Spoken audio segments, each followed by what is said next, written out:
Hello everyone! This is your Ka-Friendly.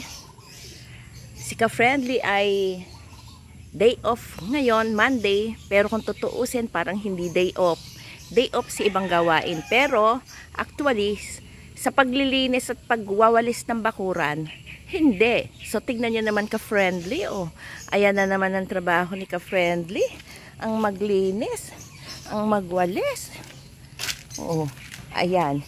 So, nakapagwalis na ako dito ng ilan. So, eto pa yung aking wawalisan. At, hayun pa ang wawalisan ni Ka-Friendly. Hindi naman maiiwasan na hindi magkaroon ng dahon na natutuyo. Dahil naman dito sa ating mga alagang mga prutas. Like this. Suha. Yan. So, sayang naman kung hindi natin ito papakinabangan. Kaya, hinahayaan na lang na magkalat. Kasi malaking bagay. Nakapapamigay tayo sa mga may gusto.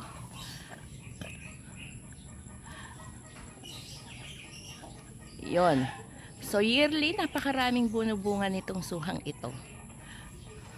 Kaya naman si Ka-Friendly ay nagwawalis para din naman sa ikakaganda ng ating mga bakuran. So, ayan.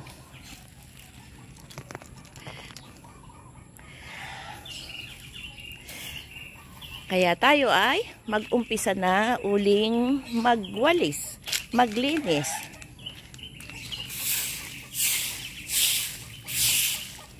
So, dito sa ginagawa natin, kasama na rin dito yung napapawisan din tayo.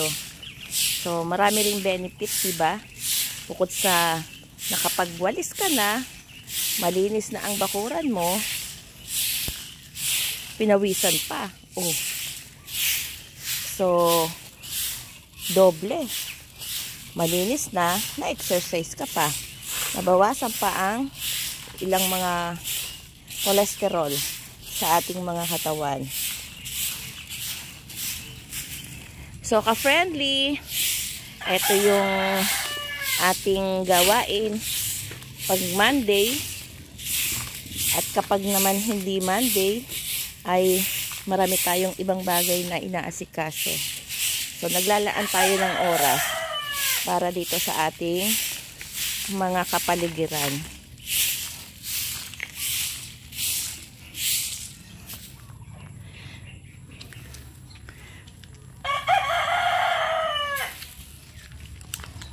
Thank you for watching, Ka-Friendly.